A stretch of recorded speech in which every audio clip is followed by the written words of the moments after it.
مجمع کو یہ پیغام دیتا ہوں، نہ ہو ماحول سے مایوس، دنیا خود بنا اپنی، نہ ہو ماحول سے مایوس، دنیا خود بنا اپنی، نئی کشتی، نئی آندھی، نئے طوفان پیدا کر۔ اب میں درمیان سے جمعیت علماء ہند، جمعیت علماء ہند، جمعیت علماء ہند، مولانا ارشد مدنی، مولانا ارشد مدنی، مولانا ارشد مدنی، مولانا ارشد مدنی، جمعیت علماء ہند، جمعیت علماء ہند، ہندوستان، ہندوستان، ہندوستان، جمعیت علماء ہند، مولانا ارشد مدنی۔ اب میں حضرت صدر محترم سے بہت ہی مؤدبانہ درخواست کرتا ہوں کہ حضرت اپنے خطاب عالی سے اس بے چین مجمع کو سکون عطا فرمائیں۔ بسم اللہ الرحمن الرحیم۔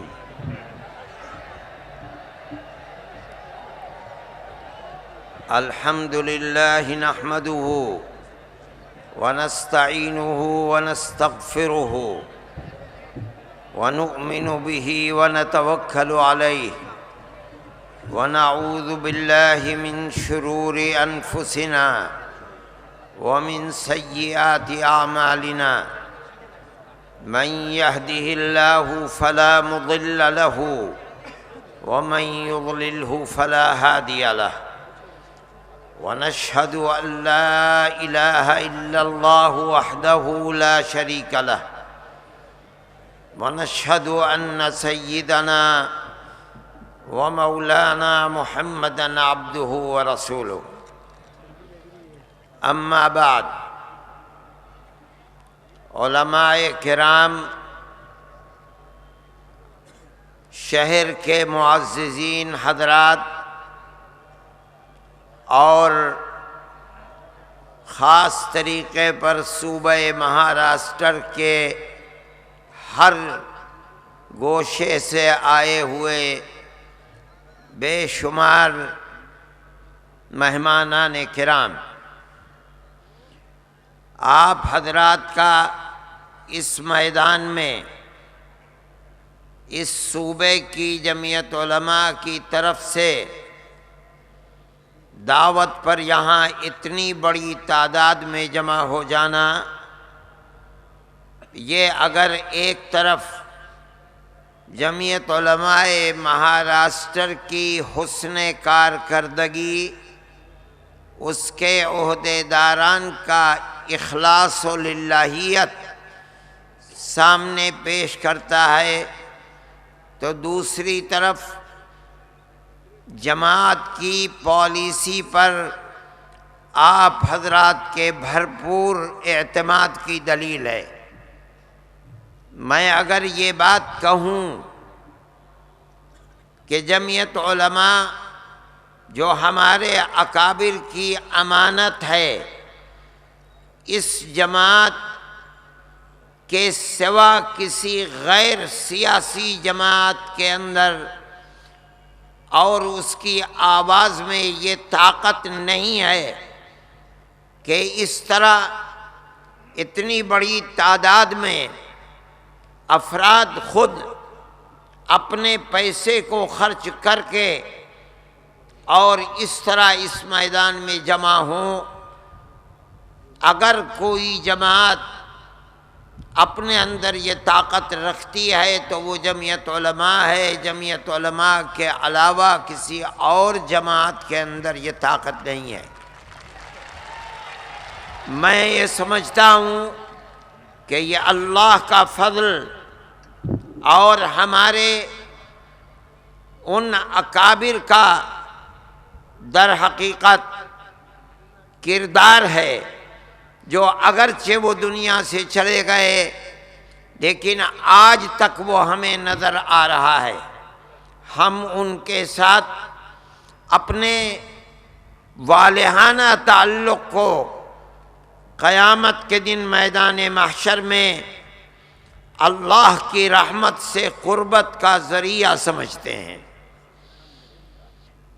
میرے بھائی، جمعیت علماء ہند کی ایک تاریخ ہے، اور میں یہ سمجھتا ہوں کہ ایسی قربانیوں کی بھری تاریخ اس ملک کے اندر کوئی دوسری جماعت پیش نہیں کر سکتی، جیسی انتہائی قیمتی تاریخ جمعیت علماء ہند کی اکابر کی ہے۔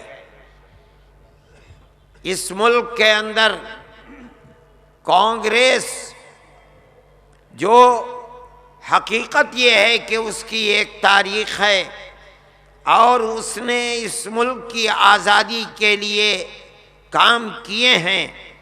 گاندھی جی، جواہر لال نہرو، مولانا ابوالکلام آزاد اور ان کے ساتھیوں نے کام کیے ہیں، لیکن کانگریس کا وجود 1883 سے لے کر 1885 تک ہے۔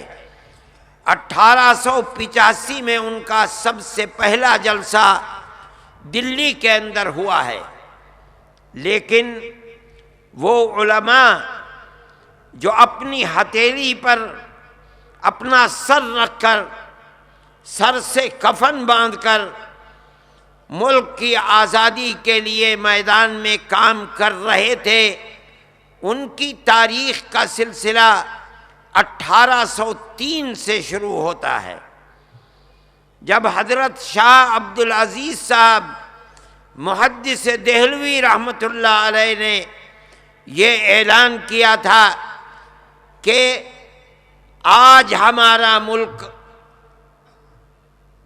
استعمار اور انگریز کے غلامی کے اندر پہنچ گیا، اب اس ملک کو آزاد کرانا ہر عالم دین کا مذہبی فریضہ ہے۔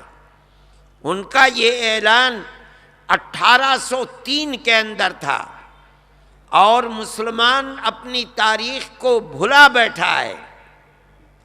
ان کے اوپر اس اعلان کی وجہ سے بڑے مظالم ہوئے، ان کو زہر دے دیا گیا، ان کی آنکھوں کی بینائی ختم ہو گئی، وہ نابینا ہو گئے، حالانکہ وہ ہندوستان ہی کے نہیں بلکہ عالم اسلام کا اگر یوں کہا جائے کہ بڑے سے بڑا عالم دین تھا تو اس میں مبالغہ نہیں ہوگا۔ ان کی جائیداد کو قرق کر لیا گیا، ان کو دلی سے شہر بدر کر دیا گیا، لیکن اس مرد مجاہد کے پائے استقامت کے اندر جنبش نہیں آئی، اور وہ جب تک زندہ رہے یہی کام کرتے رہے، اور اپنی زندگی کے اندر انہوں نے اپنے 2 شاگردوں کو، شاہ اسماعیل شہید اور حضرت سید احمد بریلوی رحمۃ اللہ علیہ کو پیدا کیا، اور انہی کے بنائے ہوئے طریقے کے اوپر وہ میدان جہاد کو گرم کرتے رہے، یہاں تک کہ دونوں کے دونوں سن 1831 میں شہید ہو گئے، اور شاہ عبدالعزیز صاحب سن 24 کے اندر انتقال فرما گئے۔ لیکن اس ملک کی آزادی کے لیے جہاد کے اس سلسلے کو اس مضبوطی کے ساتھ قائم کیا کہ جہاد کی جو آگ اور جو تپش پیدا کی گئی تھی وہ بجھنے نہیں پائی، یہاں تک کہ 150 سال کے بعد 1947 کے اندر ملک آزاد ہوا۔ لیکن میں یہ کہنا چاہتا ہوں کہ کانگریس کا کوئی وجود نہیں تھا۔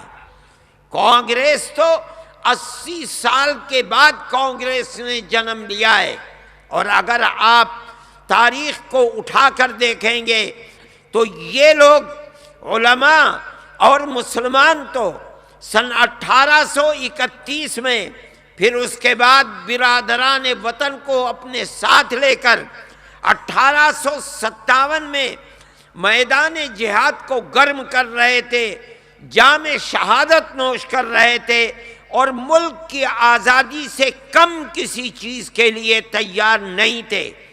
کانگریس سن 85 کے اندر اپنے اجلاس میں اپنے وجود کے مقاصد کو پیش کرتی ہے کہ کانگریس کو بنایا کیوں گیا ہے۔ آپ تاریخ کو اٹھا کر دیکھیے، اس میں یہ کہا جاتا ہے کہ کانگریس کے وجود کا مقصد جو دو جہاد 1831 اور 1857 کے جہاد کی وجہ سے حکومت برطانیہ اور ہندوستان کے درمیان میں جو غلط فہمیاں پیدا ہوئی ہیں، ان غلط فہمیوں کو دور کرنا یہ کانگریس کا مقصد ہے۔ ملک کی آزادی اس کا مقصد نہیں ہے۔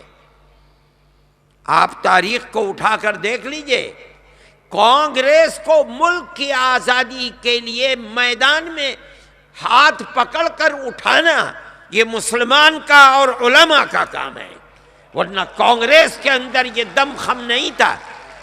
اور میں اس بات کو ثبوت میں پیش کرتا ہوں۔ آج بھی آپ پڑھیں تاریخ کو، حضرت گنگوہی رحمت اللہ علیہ سے یہ سوال ایک شخص نے کیا کہ ایک جماعت ہندوستان میں بنی ہے، وہ جماعت نیچریوں نے بنائی، یعنی ان لوگوں نے جن کے پاس علم دین نہیں ہے بلکہ دنیا کے علوم ہیں، کیا ہمارے لیے اس جماعت میں شرکت جائز ہے؟ حضرت گنگوہی رحمت اللہ علیہ نے فتویٰ دیا کہ جس طرح کسی بزنس اور کاروبار میں ہندو اور مسلمان کی شرکت جائز ہے بشرطے کہ دین کو نقصان نہ پہنچے، اسی طرح اس جماعت کے اندر ہندو اور مسلمان کی شرکت جائز ہے۔ یہ فتویٰ ہے، چھپا ہوا ہے۔ اس زمانے میں اس فتوے کا نام تھا نصرت الابرار۔ پرانے جو لائبریریاں ہیں ان میں موجود ہے، ورنہ جو کتابیں شائع ہوئی ہیں آزادی وطن پر جن میں علماء کے کردار کو پیش کیا گیا ہے، ان کتابوں میں جگہ جگہ نصرت الابرار فتوے کا ذکر موجود ہے۔ اس واقعے کو بیان کرنے کے بعد جب مورخ یہاں پہنچتا ہے، مولانا محمد میاں صاحب علماء حق کے اندر اور دوسری کتابوں میں لکھتے ہیں کہ یہاں یہ سوال پیدا ہوتا ہے کہ حضرت گنگوہی جو 1857 کے جہاد کے اندر جہاد کرنے والوں میں ہیں اور ابتدائی مرحلے میں انگریز کی فوج کو نقصان پہنچا کر توپ خانہ ان سے چھین کر لانے والے ہیں، وہ اپنے شاگردوں کو تو کہتے ہیں کہ آزادی وطن کی تحریک پیش کرنے کے لیے کانگریس کے اندر شریک ہو جائیں، خود کیوں نہیں شریک ہوتے؟ یہاں یہ سوال پیدا کر کے اس کا جواب دیتے ہیں کہ 80 سال کی مکمل جاں بازی کی تاریخ نے ان کو اتنا پختہ کر دیا تھا کہ وہ آزادی وطن سے کم کسی مطالبے کے اوپر تیار نہیں تھے، اور کانگریس آزادی وطن کے لیے تیار نہیں ہے۔ وہ تو اس درمیان کے تعلقات کو ختم کرنا چاہتی ہے، تعلقات میں جو خرابی پیدا ہوئی ہے اسے دور کرنا چاہتی ہے۔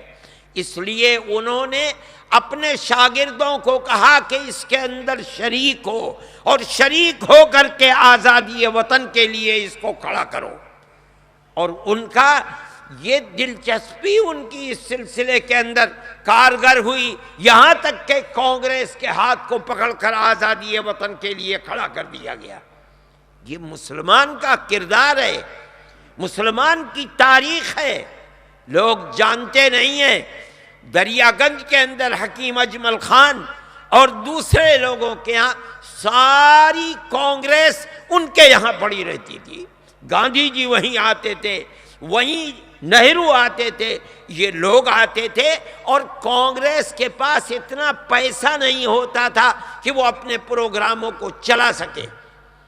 اس کا انتظار کیا جاتا تھا کہ حکیم اجمل خان صاحب کو کہیں کوئی بیمار ہو جائے نواب کے گھر میں اور نواب کے یہاں سے وزٹ آ جائے، بلانے کے لیے جائیں، تو وہاں جو نذرانہ ملے گا حکیم صاحب کو اس سے کانگریس چلائی جائے گی۔ یہ مسلمان کا کردار ہے، علماء کا کردار ہے۔ جمعیت علماء ہند، جمعیت علماء ہند، مولانا سید ارشد مدنی، مولانا سید ارشد مدنی، یہ ہندوستان کی تاریخ ہے۔ جمعیت علماء کا قافلہ چلتا رہا ملک کی آزادی کے لیے۔ پھر حضرت شیخ الہند رحمۃ اللہ علیہ، آپ میں ایک بہت بڑا طبقہ علماء کا ہے۔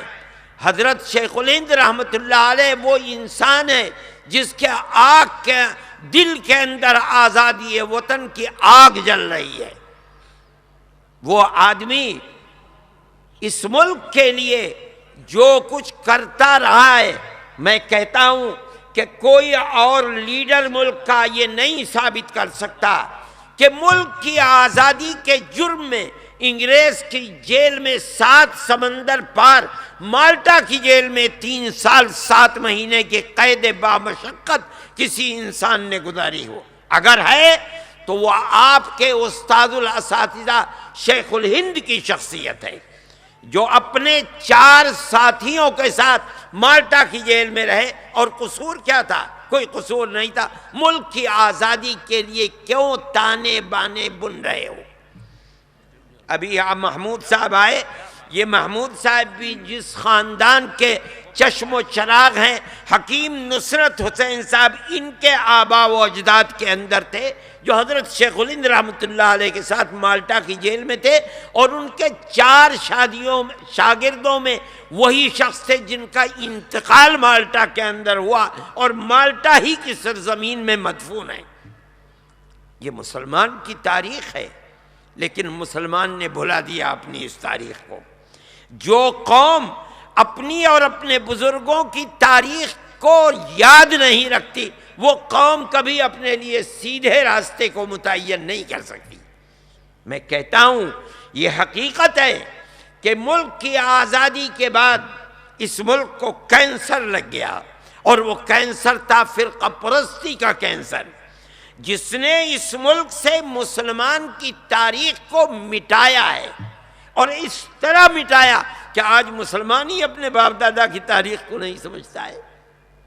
حضرت شاہ عبدالعزیز صاحب کے شاگرد جب جہاد کے لیے چلے ہیں تو ذکر آتا ہے تاریخ کے اندر کہ وہ گئے ہیں غازی پور تک، اور غازی پور کے اندر وہاں ایک نواب تھے فرزند علی خان، ان کے بارے میں آتا ہے کہ انہوں نے اس زمانے میں جب نوٹ نہیں چلتا تھا بلکہ چاندی کے سکے چلا کرتے تھے، 1 لاکھ چاندی کے سکے شاہ صاحب کو دیے تھے کہ یہ آزادی وطن کی جہاد کے لیے چندہ دیا جا رہا ہے۔ 1 لاکھ آج کے 50 کروڑ کے برابر۔ اور یہی نہیں، اپنا ایک جوان بیٹا دیا اور یہ کہا کہ میرے دل میں تمنا ہے کہ مولانا اس بیٹے کو لے جائیے، اور جس طرح حضرت ابراہیم نے اپنے ہاتھ سے حضرت اسماعیل کی گردن پر چھری چلائی تھی، اسی طرح میرے اس بیٹے کی گردن پر آزادی وطن کے جہاد میں چھری چلے۔ حضرت سید احمد شہید، حضرت سید احمد شہید، جمعیت علماء ہند، میرے بھائی، مولانا ارشد مدنی، جن تاریخ کی کتابوں میں جن لوگوں کا غازی پور کے جن لوگوں کی شہادت کا ذکر آتا ہے بالا کوٹ کے میدان میں سن 1831 میں، انہی شہداء کے اندر فرزند علی خان کے اس بیٹے کا بھی ذکر آتا ہے، وہ گیا اور شہید ہوا وہاں۔ کہاں ہے مسلمان کی تاریخ؟ آج مسلمان کی حالت کو آپ اس ملک کے اندر دیکھیں، ملک آزاد ہوا، جمعیت علماء ہند تاریخ موجود ہے لکھی ہوئی، آپ دیکھ لیں پاکستان سے 8 جلدوں کے اندر چھپی ہے، حضرت مدنی رحمت اللہ علیہ کی سیاسی ڈائری، حضرت نے اس کے اندر لکھا ہے، اور وہ سب چیزیں موجود ہیں کہ جیسے جیسے آزادی قریب آتی ہے، جمعیت علماء ہند گاندھی جی سے، موتی لال نہرو سے اور دوسرے بڑے بڑے لیڈروں سے لکھ لکھ کر کے، صدر تھے مفتی کفایت اللہ صاحب رحمۃ اللہ علیہ، برابر عہد و پیمان لیتی چلتی ہے، ملک جب آزاد ہوگا تو ملک ہندو اسٹیٹ نہیں بنے گا، ملک کا نظام حکومت جمہوری ہوگا۔ اور جمعیت علماء ہند کی اس تحریک پر کانگریس اپنی ورکنگ کمیٹیوں کے اندر برابر جمعیت علماء کو خطاب کرتی چلتی ہے کہ ملک کا دستور مکمل سیکولر دستور ہوگا۔ ملک آزاد ہو گیا، آزاد ہوا، ہم کہتے ہیں ہماری بدقسمتی، ملک کی بدقسمتی کہ فرقہ پرستی کی نظر ہو کر کے ملک تقسیم ہو گیا۔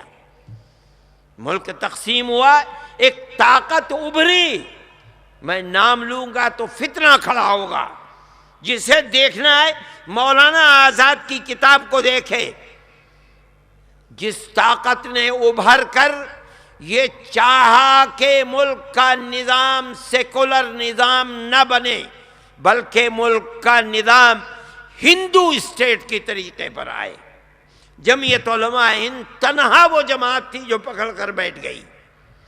آپ نے ہم سے وعدے کیے، اگر آپ کی آزادی کی تاریخ 60-70 سال کے اوپر ہے تو ہماری آزادی وطن کی جہاد کی تاریخ 150 سال آتا ہے۔ جمعیت علماء ہند، آپ نے جمعیت علماء ہند، جمعیت علماء ہند، آپ نے جمعیت علماء ہند، آپ نے ہم سے مولانا ارشد مدنی، آپ نے ہم سے وعدے کیے تھے، مدنی، آپ نے ہم سے وعدے کیے تھے کہ ملک آزاد ہوگا تو ملک کا دستور سیکولر دستور ہوگا۔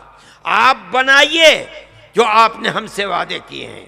جمعیت علماء ہند کے اکابر کا اتنا مضبوط موقف تھا کہ گاندھی جی نے جان دے دی، مگر جو وعدے کیے تھے ان سے نہیں پھرے، اور ملک کا دستور سیکولر دستور بن گیا۔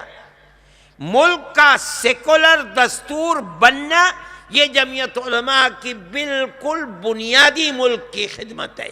اگر ملک کا دستور سیکولر دستور نہ ہوتا تو یہ ملک کب کا تباہ ہو چکا ہوتا، یہ جوان نہیں ہو سکتا تھا، آج کے یہ حالات پیدا نہیں ہو سکتے تھے۔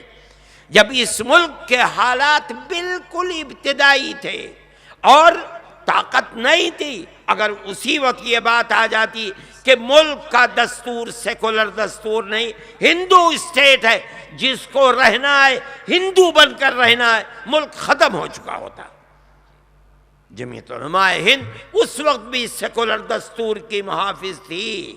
انہی اکابر کا خون ہمارے جسم کے اندر بھی دوڑ رہا ہے، ہم بھی آج یہ سمجھتے ہیں اور بالکل صاف طریقے پر سمجھتے ہیں، اگر ملک زندہ رہے گا سیکولر بنیادوں پر زندہ رہے گا، اور اگر ملک ہندو اسٹیٹ بنے گا پھر ٹکڑے ٹکڑے ہو جائے گا۔ مولانا ارشد مدنی، مولانا ارشد مدنی آگے بڑھو، لیکن مولانا ارشد مدنی آگے بڑھو، مولانا ارشد مدنی آگے بڑھو۔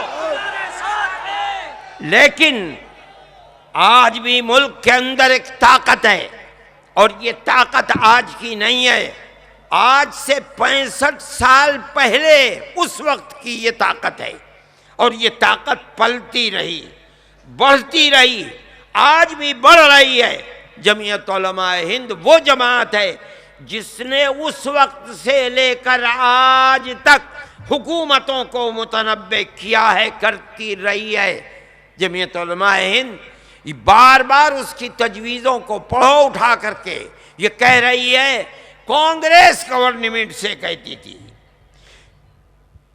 جواہر لال نہرو سے کہتی تھی، اندرا جی سے کہتی تھی، راجو سے کہتی تھی، اس سپولیے کو مار دو فرقہ پرستی کے، اگر نہیں مارو گے، آج اس کو مسلمان کا خون بہت میٹھا لگتا ہے، کل تمہارے خون کو بھی چوسے گا۔ ہماری بات کو نہیں سنا گیا، ہماری بات کو نہیں لیا گیا۔ آج کے حالات اس دنیا کے اندر ہیں، ہر شخص دیکھ رہا ہے کہ کیا ہو رہا ہے ملک کے اندر۔ اگر فرقہ پرستی کے اس سانپ کا اسی وقت سر کچل دیا جاتا، آج ملک امن و چین کے ساتھ رہتا۔ آج کی صورت یہ ہے کہ دنیا اس ملک کا بڑے سے بڑا فرقہ پرست اس طاق میں لگا ہوا ہے کہ وزارت عظمیٰ کی گدی آ جائے اور اس ملک کو برباد کر دیا جائے۔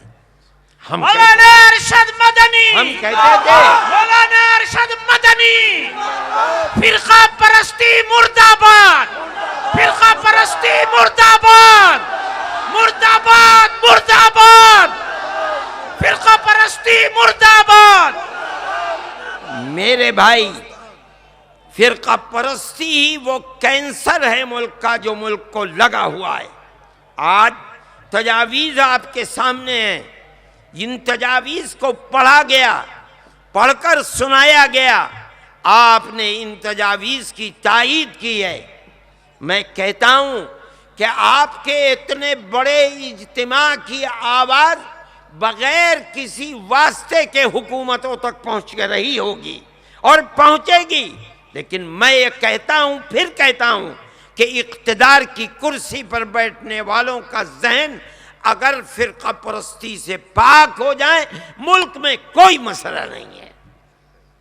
ہمیں کوئی ضرورت نہیں ہے کہ آپ ہمیں ریزرویشن دیں، ہمیں کوئی ضرورت نہیں ہے کہ آپ فرقہ پرست طاقت کے عیب کو، فرقہ پرست طاقتوں کے نشے کو توڑنے کے لیے فسادات کے خلاف بل بنائیں کسی چیز کے۔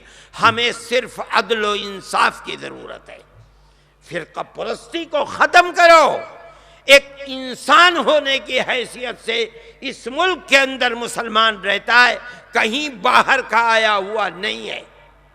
ہر برادری کے اندر مسلمان بھی ہے، ہندو بھی ہے، گوجر ہندو بھی ہے، مسلمان بھی ہے، ٹھاکر ہندو بھی ہے، مسلمان بھی ہے، لالا ہندو بھی ہے، ہر برادری کے اندر ہندو مسلمان ہے۔ اس کا مطلب ہے کہ مسلمان کہیں باہر سے آیا ہوا نہیں ہے، اسی ملک کا رہنے والا ہے۔ صرف اس وجہ سے کہ ہمارا مذہب اسلام ہے، فسادات ہوں گے، گاجر مولی کی طرح قتل ہوں گے، اور حکومتیں منہ میں بتاشا رکھ کر بیٹھی رہیں گی۔ یہ بات نہیں ہوگی، یا امن و امان ہوگا یا ملک برباد ہوگا۔ مولانا ارشد مدنی، مولانا ارشد مدنی، مولانا ارشد مدنی، جمعیت علماء ہند، جمعیت علماء ہند، مولانا ارشد مدنی۔ ملک چلے گا پیار و محبت سے چلے گا، امن و امان سے چلے گا، ایک دوسرے کے ہمدردی سے چلے گا، قتل و غارت گری سے نہیں چلے گا۔ ہمارا یہ مطالبہ ہے، ہم یہ بات کہتے ہیں، بیٹھ جائیں آپ لوگ، ہم یہ بات کہتے ہیں، ببانگ دہل کہتے ہیں، اور ہم اسی کو حقیقت سمجھتے ہیں۔ ہمارے اندر طاقت ہے، ہم نے اس ملک کی آزادی کے لیے قربانیاں دی ہیں، ہمارے بزرگوں نے اپنے سر سے کفن باندھ کر ملک کی آزادی، ہمیں اس ملک سے محبت ہے۔ جو فرقہ پرستی کو پھیلاتا ہے وہ ملک کا دشمن ہے، ملک سے محبت رکھنے والا نہیں ہے۔ ہم کہتے ہیں اس بات کو، اور ہم کہتے رہیں گے۔ حالات نہیں مانو گے، ملک کے حالات بدلیں گے۔ جمعیت علماء تو کام کرتی ہے، ہمارا کام ہے کہ ہم کام کرتے رہیں، ہم فرقہ پرستی کی بنیاد پر کام نہیں کرتے۔ ہمارا کام جہاں کہیں بھی مشکل اور مصیبت میں ہوتی ہے دنیا، ہم کام کرتے ہیں ہندو مسلم کی بنیاد پر نہیں۔